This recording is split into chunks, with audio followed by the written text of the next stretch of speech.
อเดอร์แรกนี่ก็18เหรียญหากว่ามีหยังผิดพลาดวินออเดอร์นี้เนาะโอเคเนาะวินมางามๆเลยมีคนใดที่ว่าได้ตามได้ส่วนกันบ่คนใดวิเคราะห์นำกันบ่ออเดอร์แรกเขานี่มีกำไรเด้อโอเคเดี๋ยวเราไปต่อเนาะไปต่อเด้อเดี๋ยวเดี๋ยวนี้จะขอไปอีก15นะจะแบ่งกำไรไปซื่อๆเนาะบ่ควรเอาต้นทุนไปนำโอเคมาเดี๋ยวออเดอร์นี้ขอที่จะขายลงมาเด้อขายมีการรีเจ็คไซส์หรือการกดราคาโซนนี้หลายพอสมควรเนาะฉะนั้นมันบ่งบอกถึงแฮงซื้อในบริเวณโซนนี้เนี่ยของมาหลายเบิ่งจาก2แท่งในอดีตนี่หากว่า2แท่งนี้มันบ่มีการรีเจ็คไซส์หรือการปฏิเสธกดราคาโซนนี้เฮาสามารถซื้อขึ้นต่อได้แต่โซนนี้มันกดอยู่2แท่งแล้วฉะนั้นโอกาสทำกำไรของเฮาคือจะขายลงเนาะกำลังลุ้นกันเบิ่งว่าจะสามารถมีกำไรได้บ่โอเคถือว่าเฮาวินมาอยู่2เดือนติดแล้วเนาะมีคนไหนที่ว่าได้ตามได้ส่วนกันบ่บริหารขึ้นไปเด้อบ่เน้นว่าวินแล้วก็ทุกคนจะตามโดยเฉพาะบ่ได้ต้องบริหารเงินอย่างเดียวโอเคไปเด้อไปต่อเดี๋ยวนี้จะขอไปอยู่20เหรียญเด้อขอไป20เนาะวันนี้นี่มันขึ้นขายเด้อกดเซลล์เนาะมันขึ้นในจุดที่ยังบ่ฮอดบริเวณที่มันจะขึ้นไปต่อได้เทื่อส่วนนี้มันมีการกดราคานี้แห้งหลายเนาะฉะนั้นการทำกำไรหรือการเข้าได้คือจะขายลงเอาลงมาก่อนกลับมาลุ้นมึงกันได้ทุกคนได้โซนนี้เนาะจุดที่ให้ตีก็คือแบบนี้เนาะในการที่เข้าได้หากว่ามันยังขึ้นไปทะลุโซนนี้บ่ได้เฮาจะยังจะขายลงมาอีกเนาะก็คือจุดเข้าตลาดโซนนี้ยังเป็นแห้งขายหลายโอเคเนาะถือว่าวินว่าเฮาวินมาอยู่3ออเดอร์ติดแล้วเด้อทุกคนเด้อวินมา3ออเดอร์ติดแล้วเนาะฉะนั้นเดี๋ยวจะไปอีกเนาะคนใดที่ตามน่าจะมีกำไรกันอยู่เนาะคนใดที่สวนก็อาจจะผิดพลาดกันนี่วันนี้อาจจะไป19นะจะเอากำไรมันไปเนาะเบี่ยงไป19เหรียญได้โอเควันนี้ยังจะขอกดขายอีกเด้อขายอีกว่าโซนนี้นี่โซนที่มันขึ้นนี่มันต่ำกับโซนราคาที่มันสูงแล้วคือจุดนี้ทุกคนสามารถที่จะเบิ่งโซนนี้ได้เนาะอาจจะตีให้ทุกคนได้เบิ่งเนาะทุกคนก็ไปศึกษาเพิ่มเติมก็ได้เนาะว่าจะ YouTube เนาะช่องทางอื่นเนาะก็เอาบทเรียนจุดนี้ไปหากว่ากรณีเนาะจุดในอดีตของมันโซนนี้มันเป็นโซนที่เป็นแนวรับแล้วมันขึ้นไปต่ำโซนนี้เป็นแท่งเขียวแสดงว่าจุดนี้มันเริ่มเป็นแนวรับแนวต้านของมันในปัจจุบันเนาะมันเริ่มเป็นแนวต้านของมันจากที่มันเคยเป็นแนวรับจากในอดีตโซนนี้ปัจจุบันมันจะเป็นแนวต้านทันทีตัวนี้จะเป็นถึงการที่เราสังเกตเบิ่งตลาดเนาะหรือจุดเข้า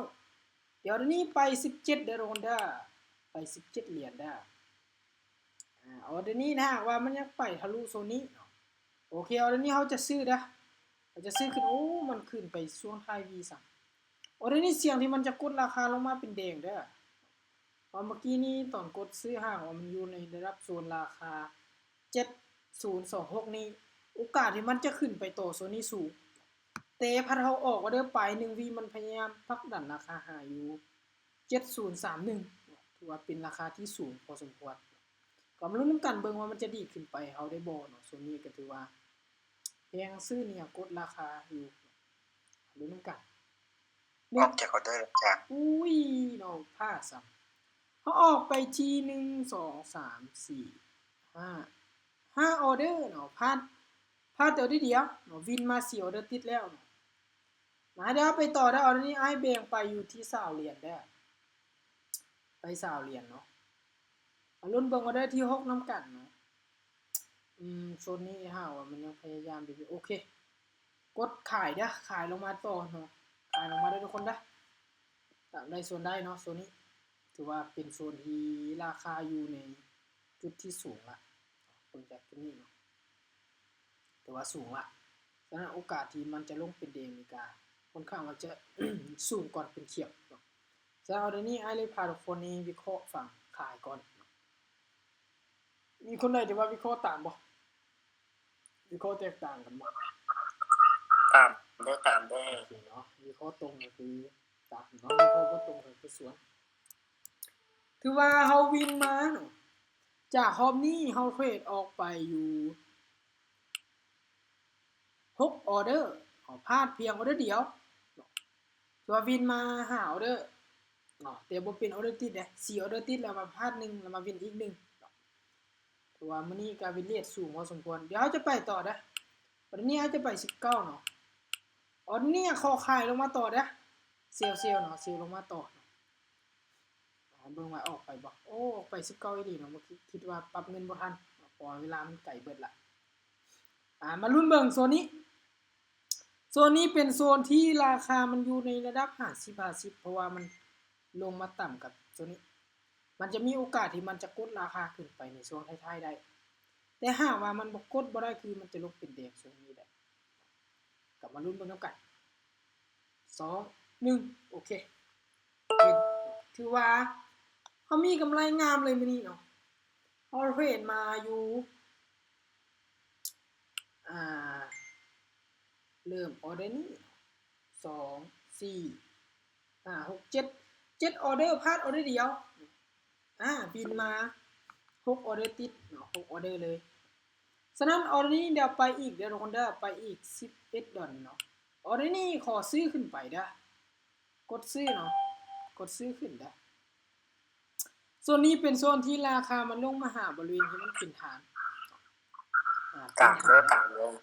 โอเคเนาะตามได้ส่วนได้ถ้าคนใดที่ตามอ้ายเริ่มเตะออเดอร์แรกเนาะน่าจะมีกำไรกันเลยเพราะว่าพลาดเตะออเดอร์เดียวเนาะวันนี้พลาดเตะออเดอร์เดียวแล้วก็วินเบิดเลยออกไป7ออเดอร์เนาะหากเข้ามามาวิเคราะห์เบิ่งนำกันออเดอร์นี้เนาะบ่มีปัญหาเลยวินงามๆถือว่ามื้อนี้ตลาดมื้อนี้เฮาเข้าได้แบบสบายเลยเนาะเบิ่งแต่วิเลตการเทรดเห็นบ่เขียวแดงต่อออเดอร์เดียวเนาะ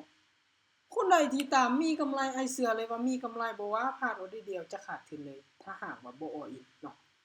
โอเคออเดอร์นี้ไปต่อ17ดอลได้แบ่งกำไรไปเนาะเขาจะบ่เทรดด้วยมันโอเคออเดอร์นี้จะซื้อขึ้นเด้อ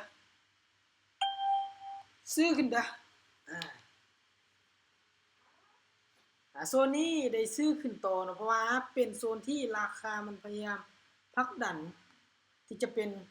คนเขาซื้อหลายฉะนั้นไอเลยเลือกซื้อขึ้นไป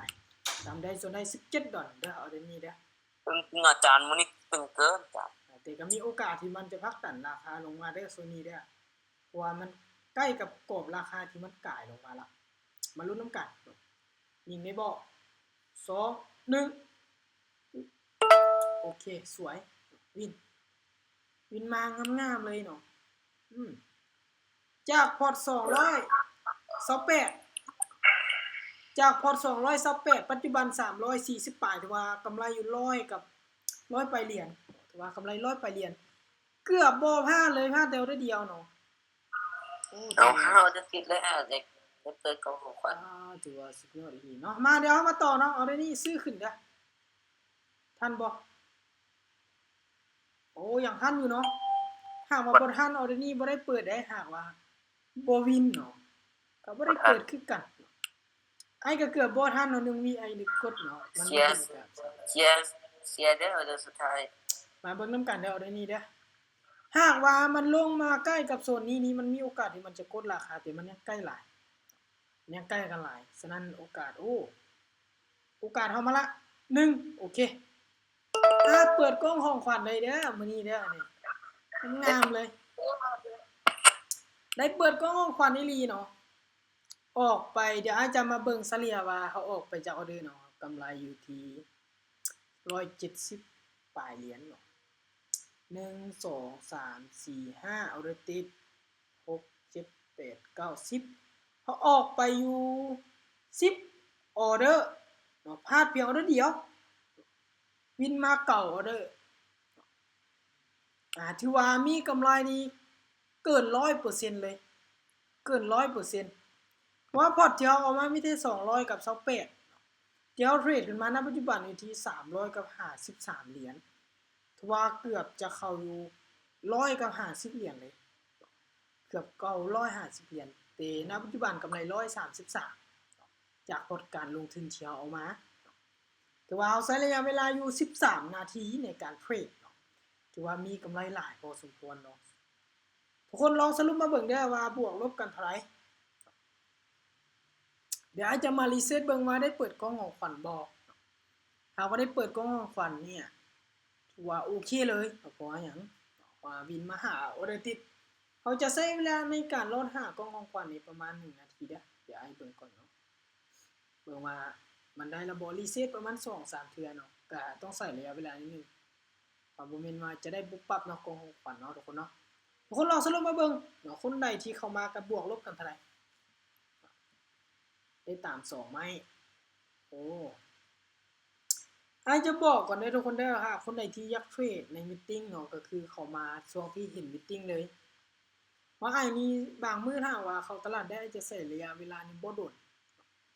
เทรดน้อยเดียวมีกำไรก็คือตามเป้าหยุดเลยเพราะว่าเป็นการสร้างวินัยกับตัวเองไปนำเนาะเดี๋ยวมาเบิ่งกล้องของขวัญคือยังบ่ออกเนาะคือมาซ่าแท้ก็ได้ว่าหาเอาได้ติดได้คือยังบ่ออกเนาะเดี๋ยวรีเซ็ตไปเบิ่งรอท่าเบิ่ง บ่ข้ามเวลาไว้เด็กบ่ข้ามติ บ่ข้ามเด้อบ่ได้ข้ามบ่ข้ามเวลามันได้เปิดเด้อบ่ข้ามเนาะนี่30 31แล้วก็31 28บ่ข้ามเนาะบ่ข้ามเวลาเด้อเขารอท่าเบิ่งก่อนแป๊บนึงประมาณ5นาทีเบิ่งมันจะได้บ่ปกติก็ประมาณดุลนิดนึงได้ทุกคนนะเช็คอินตัวที่2นะทุกจะรีเซ็ตเบิ่งได้โอ้คือไม่ยากเป็นกล้องของมัน